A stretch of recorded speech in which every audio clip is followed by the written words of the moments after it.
आइए पाठ से संबंधित भिन्न तरह के प्रश्न और किस तरह पूछे जा सकते हैं वे देखते हैं। तो अगला अभ्यास है निर्देश।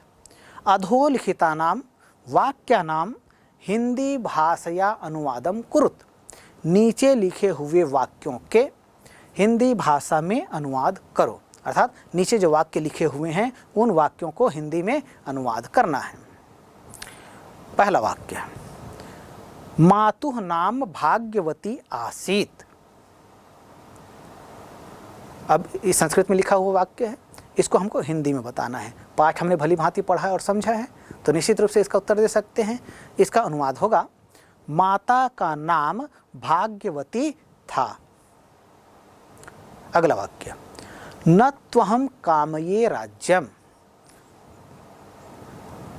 मैं राज्य की कामना नहीं करता हूँ। मैं तो राज्य की कामना नहीं करता हूँ। ये हो गया। अगला वाक्य, अत्र सेवा केंद्राणि संचालितानि। यहाँ सेवा केंद्र संचालित हो रहे हैं। क्या होगा? अत्र माने यहाँ, सेवा केंद्राणि मतलब सेवा केंद्र, संचालितानि संचालित हो रहे हैं। तो यहाँ सेवा केंद्र संचालित हो रहे हैं। अगला वाक्य है, इदम नगरम परिपूतम भवत। इदम मतलब होता है यह, नगरम का मतलब हुआ नगर, परिपूतम का मतलब हुआ पवित्र, अभवत का मतलब होता है हुआ। तो इदम नगरम परिपूतम भवत, तो यह नगर परिपूत हुआ या यह नगर पवित्र हुआ। अगला वाक्य है, सह देशे ख्यातिम लब्धवान। सह का मतलब होता है वह या वे देश में ख्यातिम मतलब ख्याति या प्रसिद्धि या कीर्ति या यश या नाम। तो सह देशे ख्यातिम लब्धवान, लब्धवान का मतलब प्राप्त किए, उन्होंने देश में प्रसिद्धि प्राप्त किया या वे देश में ख्याति प्राप्त किए। तो ऐसा कहें तो हो गया ये। तो इस तरह से अनुवाद से संबंधित प्रश्न पूछे जा सकते हैं। तो अनुवाद में ध्यान दीजिएगा, कभी वाक्य संस्कृत में दिए जाएंगे, उनका हिंदी में अर्थ पूछा जा सकता है। कभी हिंदी में वाक्य दिए जाएं तो उनका संस्कृत में अनुवाद पूछा जा सकता है। आइए हम अगले अभ्यास की ओर आगे बढ़ते हैं। हमारा अगला अभ्यास है, अधोलिखितानां वाक्यानां संस्कृत भाषया अनुवादम कुरुत। नीचे लिखे हुए वाक्यों के संस्कृत भाषा में अनुवाद करो। अर्थात यहाँ कुछ वाक्य भी दिए जाएंगे, उन वाक्यों के हमें संस्कृत में रूपांतरित करना है। पहला वाक्य है, मैं स्वर्ग नहीं चाहता हूँ। अहम स्वर्गम न इच्छामि या अहम स्वर्गम न कामये। दोनों तरफ से आप कह सकते हैं, इच्छामि भी कह सकते हैं, कामये भी कह सकते हैं। क्योंकि यहाँ जो शब्द दिया है चाहना, तो चाहना के लिए जितनी धातुओं का प्रयोग किया जाता है उतनी धातुओं के रूप आप यहाँ प्रयुक्त कर सकते हैं। तो अहम स्वर्गम न कामये ये भी सही है, और साथ ही अहम स्वर्गम न इच्छामि ऐसा भी लिख सकते हैं। अगला वाक्य है, आत्मानंद के पिता का नाम धनी राम था। इसका अनुवाद करना है। तो आत्मानंद के, आत्मानंद शब्द में षष्ठी विभक्ति का प्रयोग करना है। षष्ठी विभक्ति एक वचन का प्रयोग करना है। और पिता का, तो पितृ शब्द जो है इसमें भी हमको षष्ठी विभक्ति एक वचन का प्रयोग करना है। और था ये आसीत माने अस धातु लंग लकार प्रथम पुरुष एक वचन का रूप हमको लेना होगा। तो आत्मानंद का षष्ठी विभक्ति क्या होगा? आत्मानंदस्य। पिता का, पितृ शब्द का षष्ठी विभक्ति क्या होगा? पितुः। तो आत्मानंदस्य पितुः नाम धनीरामः आसीत्। आत्मानंद के पिता का नाम धनीराम था। आत्मानंदस्य पितुः नाम धनीरामः आसीत्। हो गया, ऐसा कर दीजिए। अगला वाक्य है, नारायणपुर बस्तर वन प्रांत में है। नारायणपुरम बस्तरस्य वन प्रांतरे अस्ति। नारायणपुर बस्तर के वन प्रांत में है। नारायणपुरम बस्तरस्य वन प्रांतरे अस्ति। अगला वाक्य, स्वामी आत्मानंद का संगठन कौशल अपूर्व था। स्वामी आत्मानंदस्य संगठन कौशलम अपूर्वम आसीत्। स्वामी आत्मानंद का संगठन कौशल अपूर्व था। स्वामी आत्मानंदस्य संगठन कौशलम अपूर्वम आसीत्। हो गया। अगला वाक्य, उनके द्वारा जीवन समर्पित किया गया। तो उनके द्वारा, तो इसमें यहाँ क्या होगा, तो से के द्वारा तृतीय विभक्ति का प्रयोग करना है। किसमें? उनके, यह सर्वनाम का प्रयोग किया गया है। तो तद सर्वनाम तृतीय विभक्ति एक वचन और पुल्लिंग का रूप। तो तेन जीवनम समर्पणम अकरोत। उनके द्वारा जीवन समर्पण किया गया। तेन जीवनम समर्पणम अकरोत। उनके द्वारा जीवन समर्पण किया गया। तो ये अनुवाद से संबंधित कुछ प्रश्न हुए। इसके अलावा रिक्त स्थान से संबंधित कुछ प्रश्न पूछे जा सकते हैं। आइए उन रिक्त स्थानों से संबंधित पूछे जाने वाले प्रश्न जो हमारे पाठ्य पुस्तक में दिए हुए हैं उन्हें हल करने का प्रयास करते हैं। अभ्यास है रिक्त स्थानानि पूर्यत। निर्देश है ये, रिक्त स्थानों की पूर्ति कीजिए। ध्यान दीजिएगा, रिक्त स्थान में कोई वाक्य होता है, उसमें से किसी एक शब्द या दो शब्द को वहाँ से हटा दिया जाता है या गायब कर दिया जाता है। और कभी कभी उन रिक्त स्थानों में क्या क्या शब्द आएंगे उनके एक विकल्प दिए हुए जाते हैं। लेकिन विकल्प नहीं दिए हुए हों तब भी हमें रिक्त स्थान की पूर्ति करना आना चाहिए।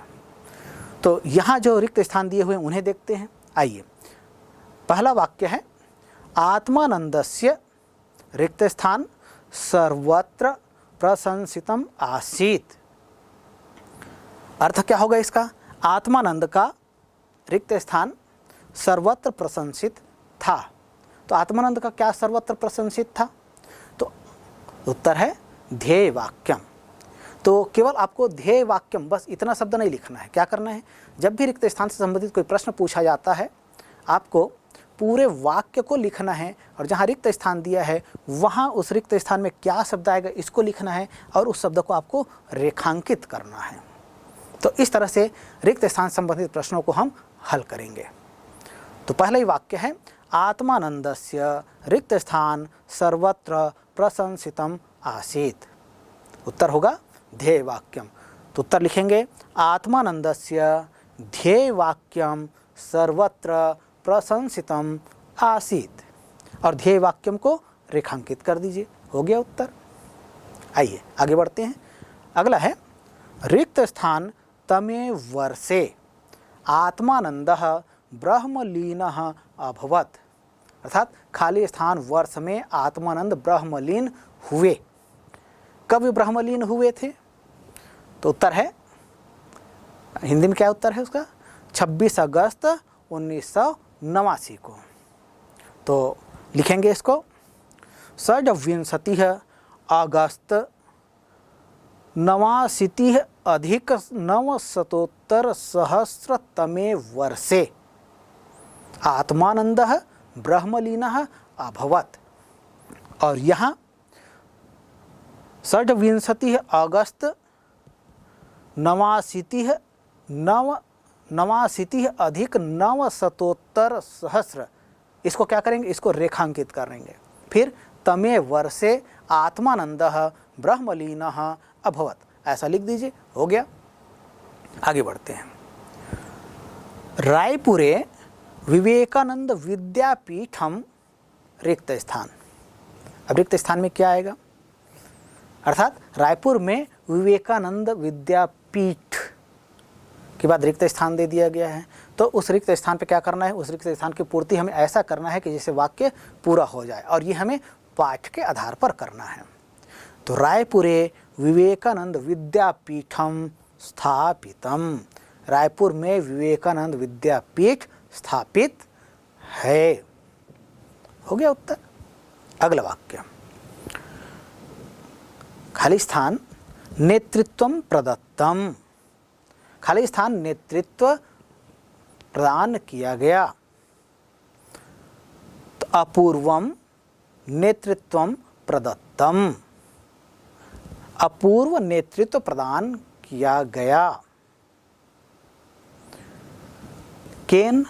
स्वामी आत्मानंदेन। स्वामी आत्मानंदेन अपूर्वम नेतृत्वम प्रदत्तम, ऐसा भी आप लिख सकते हैं। स्वामी आत्मानंद के द्वारा अपूर्व नेतृत्व प्रदान किया गया, या केवल आप यही लिखें कि अपूर्वम नेतृत्वम प्रदत्तम, तब भी सही है।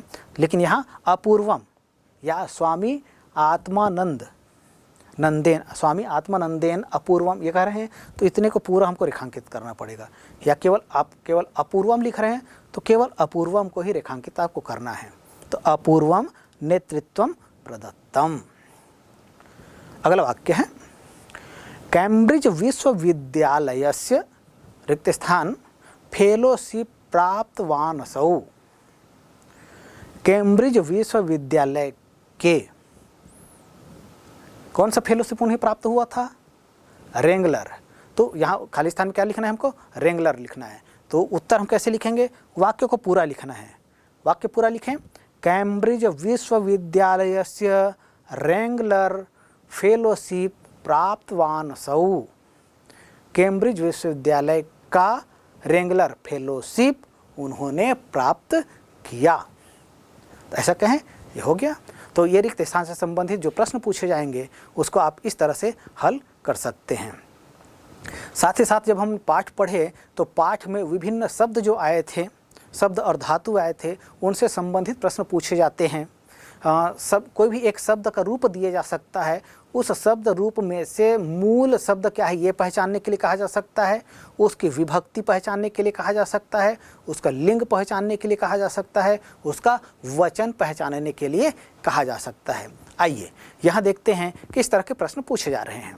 अभ्यास है, अधोलिखितानाम पदानाम मूल शब्द विभक्ति लिंगानि लिखत। अर्थात यहाँ नीचे लिखे हुए पदों के मूल शब्द, विभक्ति और लिंग को पहचान कर हमें लिखना है। जैसे शब्द रूपम, शब्द रूप दिया हुआ है, तो पदम एक पद दिया हुआ है। एक जैसे समाजे, यह एक यथा करके उदाहरण के रूप में दिया गया है। तो समाजे यह एक पद है, इसका मूल शब्द क्या है यह पहचानना है, इसमें कौन सी विभक्ति लगी यह पहचानना है, और कौन से लिंग का है यह पहचानना है। तो समाजे यह पद है और इसका मूल शब्द है समाज, विभक्ति इसमें लगी हुई है सप्तमी, लिंग की पहचान पुल्लिंग, ये आपकी पुस्तक में दिया हुआ है। अब आगे के जो शब्द हैं उन्हें देखते हैं। भक्तस्य, भक्तस्य यह जो शब्द दिया हुआ है इसका मूल शब्द है भक्त और विभक्ति है षष्ठी और लिंग पुल्लिंग। और साथ ही यदि वचन कहें तो वचन है एक वचन। समाजे जो कहा गया है इसका भी वचन यदि हम कहें तो एक वचन आप लिख सकते हैं। भागवत्याः, भागवत्याः जो शब्द है इसका मूल शब्द है भागवती। देखिए भाग्य धन मतुप प्रत्यय के योग से शब्द बनता है भाग्यवती। मतु प्रत्यय के योग से वत या मत का योग होता है और मतु प्रत्यय के योग से बनने वाले जितने शब्द होते हैं उनके रूप तीनों लिंगों में चलते हैं, नपुंसक लिंग में भी, स्त्रीलिंग में भी और पुल्लिंग में भी। यहाँ भाग्यवती यह जो शब्द बना है, भाग्य शब्द में मतु पर प्रत्यय लगा और इसके योग से जो शब्द बना है भाग्यवती, यह स्त्रीलिंग का रूप है। इसी तरह से पुल्लिंग में इसका रूप बनेगा भाग्यवान। तो भाग्यवत्याः यह जो शब्द आया है हमारे सामने, इसका मूल शब्द है भाग्यवती और विभक्ति की पहचान करनी है। तो विभक्ति कौन सी है? विभक्ति यहाँ पंचमी विभक्ति भी है और षष्ठी विभक्ति भी है, और दोनों में एक वचन का यह रूप है। और साथ ही साथ लिंग पूछा जा रहा है, तो लिंग है स्त्रीलिंग। तो भाग्यवती शब्द का जो षष्ठी विभक्ति का रूप बनता है वह नदी शब्द का जिस तरह से शब्द रूप बनता है उसी तरह से भाग्यवती शब्द का रूप बनता है। नदी का रूप बनता है नद्याः नद्योः नदी नाम। तो भागवती शब्द का षष्ठी विभक्ति क्या होगा? भागवत्याः भागवत्योः भागवती नाम। तो इस तरह से इसके रूप बनते हैं, ये आपको आना चाहिए। तो इसके लिए एक अभ्यास करने की आवश्यकता होगी। आप भली भांति अभ्यास करेंगे तो इस तरह से विभिन्न जो शब्द होते हैं उनके शब्द रूपों को जान सकते हैं। इच्छया, इच्छया इसका मूल शब्द है इच्छा और विभक्ति है तृतीय विभक्ति, एक वचन का यह रूप है और यह स्त्रीलिंग का रूप है। प्रांतरे, प्रांतर यह मूल शब्द है इसका और सप्तमी विभक्ति का रूप है और लिंग है पुल्लिंग। वर्धायाम, वर्धायाम शब्द का मूल शब्द है वर्धा, विभक्ति है सप्तमी, लिंग है स्त्रीलिंग, वचन है एक वचन। तो इस तरह से हम विभिन्न जो शब्द दिए जाते हैं इनके मूल शब्द, विभक्ति, वचन और लिंग को पहचान कर लिख सकते हैं। अगला अभ्यास है, जिस तरह से अभी हमने शब्दों की पहचान की, इसी तरह से जो धातु रूप होते हैं, इन धातु रूप वाले जो पद होते हैं इनको भी पहचानने के लिए कहा जा सकता है। इनमें जो धातु रूप दिए जाते हैं उनमें से मूल धातु क्या है, उनमें लकार कौन सा प्रयोग हुआ है, पुरुष कौन सा है और वचन क्या है, इसकी पहचान करने के लिए कहा जाता है। तो आइए यहाँ अभ्यास में जो निर्देश दिया हुआ है उसे देखते हैं। निर्देश है अधोलिखितानां पदानां धातु लकार पुरुष वचनानि लिखत, अर्थात नीचे लिखे हुए विभिन्न पदों के धातु क्या हैं, उनमें लकार क्या है, पुरुष क्या है और वचन क्या है, इसको हमें पहचान करके लिखना है। तो एक उदाहरण दिया हुआ है, यथा आसीत, आसीत यह शब्द दिया हुआ है, इसका मूल धातु है अस, लकार है लंग लकार, पुरुष है प्रथम पुरुष और वचन है एक वचन। तो इसी तरह से अब कुछ शब्द दिए जा रहे हैं, इनके हमें धातु, लकार, पुरुष और वचन पहचान कर लिखना है।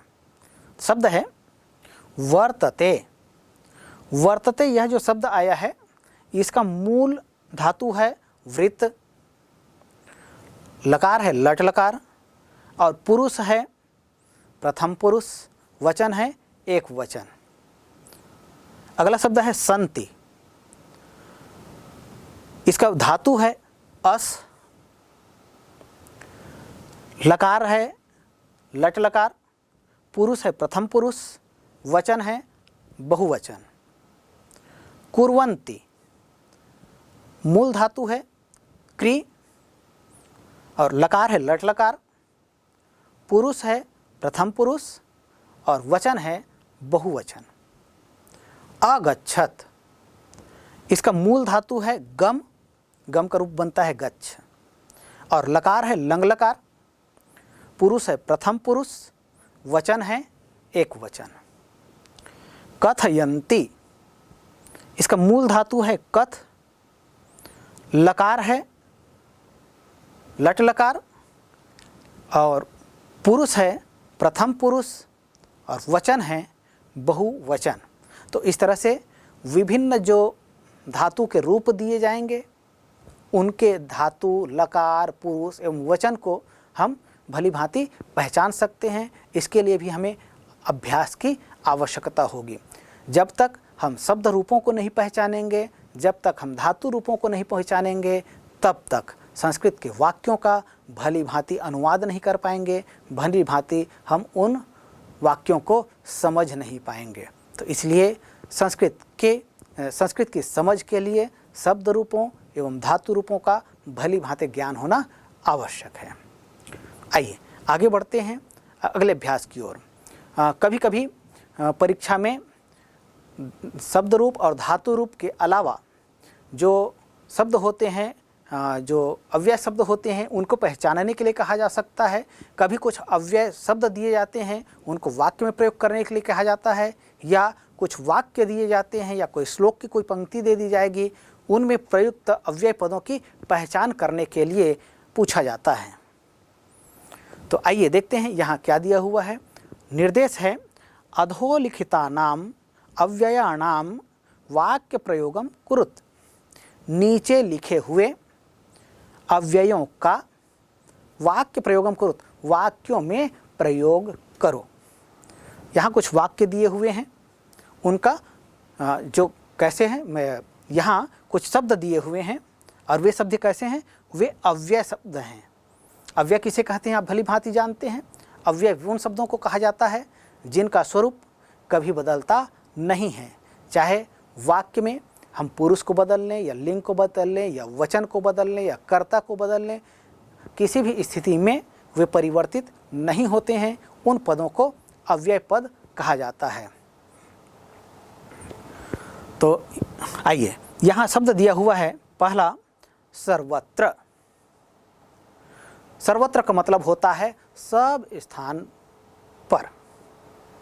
तो वाक्य में प्रयोग करना है ईश्वरः सर्वत्र वर्तते। ईश्वर सब स्थान पर होते हैं। च का तात्पर्य होता है और ये जो है संयोजक अव्यय है, अर्थात विभिन्न पदों को जोड़ने वाला अव्यय होता है। जैसे वाक्य में प्रयोग करेंगे च का तात्पर्य होता है और। अहम पठामि लिखामि च, मैं पढ़ता हूँ और लिखता हूँ। तो दो चीज़ें हैं जिनको जोड़ने का कार्य यह च अव्यय जो है कर रहा है, यह संयोजक अव्यय है। इदम का तात्पर्य होता है यह। तो इदम यह नपुंसकलिंग का रूप है। तो नपुंसकलिंग वाले वाक्यों में इनका प्रयोग करेंगे।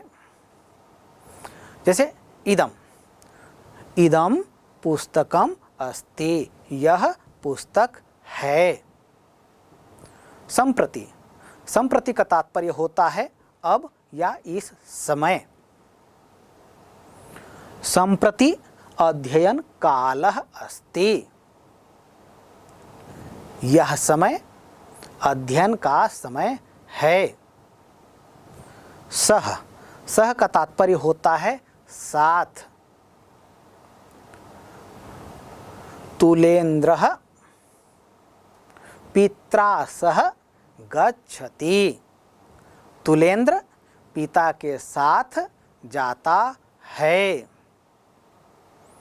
भवान मया सह पठति, आप मेरे साथ पढ़ रहे हैं। तो इस तरह से सह, तो विभिन्न जो अव्यय पद दिए जाएंगे इनका हम सरल वाक्यों में प्रयोग कर सकते हैं। इसके लिए आवश्यक है कि जो अव्यय पद दिए जाते हैं उनके अर्थ क्या हैं, इसको हमें जानना होगा। तो उन पदों के अर्थ को जान लेंगे तो निश्चित रूप से हम सरलता से उनका वाक्यों में प्रयोग कर सकते हैं। चलिए आगे बढ़ते हैं। अगला अभ्यास है पाठे निहितान प्रत्ययान चित्वा वाक्ये प्रयोगम कुरुत। पाठ में निहित प्रत्यय से युक्त पदों को चित्वा चुनकर वाक्य में प्रयोग करो। अर्थात पाठ में जो अव्यय कृदंत से युक्त माने प्रत्यय से युक्त, कृदंत प्रत्यय से युक्त या तद्धित प्रत्यय से युक्त पद हैं उनको चुनना है और चुन करके वाक्य में प्रयोग करना है। तो पाठ में बहुत से शब्द प्रयोग आए हैं जो कृदंत से या तद्धित से संबंधित हैं। जैसे प्राप्य, कृतवन्तः, स्थापितं, प्रदत्तं, प्रशंसितं, व्यतीतवान, व्यतीतं, नियुक्तं, प्राप्तवान, निर्मातुम जैसे ये शब्द हैं। पाठ में किस तरह से इसका प्रयोग किया गया है इसको आप देखें और उसके आधार पर और कैसे कैसे वाक्य बना सकते हैं इसका एक अभ्यास आपको करना है। तो प्यारे बच्चों, अभी हमने अध्ययन किया पाठ स्वामी आत्मानंद। इस पाठ को हमने भली भांति समझा, पाठ के शब्दार्थ का अध्ययन किया और साथ ही साथ पाठ से संबंधित जो अभ्यास के प्रश्न दिए हुए हैं उनका हमने अभ्यास किया। यहाँ अभ्यास के प्रश्नों में जो प्रश्न दिए हुए हैं ये एक नमूने मात्र हैं। इससे इतर पाठ के आधार पर भी विभिन्न परीक्षाओं में तरह तरह के प्रश्न पूछे जाते हैं। क्योंकि आपने पाठ भली भांति समझा है, इसलिए पाठ से संबंधित किसी भी प्रकार का कोई भी प्रश्न यदि पूछा जाएगा तो आप उन प्रश्नों के उत्तर देने में समर्थ होंगे। तो निश्चित रूप से यह जो पाठ है स्वामी आत्मानंद एक महान व्यक्तित्व पर आधारित पाठ रहा है। तो निश्चित रूप से हम उनके नेक कार्यों को समझ पाए हैं और साथ ही साथ संस्कृत से संबंधित जो विभिन्न तत्व हैं, चाहे वो संधि हो, चाहे समास हो या कृदंत हो, शब्द रूप हो, धातु रूप हो, इन चीज़ों का हमने भली भांति अभ्यास किया है। तो पाठ के माध्यम से हमारी जो संस्कृत की समझ है यह भी विकसित हुई है, यह मैं मानता हूँ। अंत में सर्वेभ्यो नमो नमः।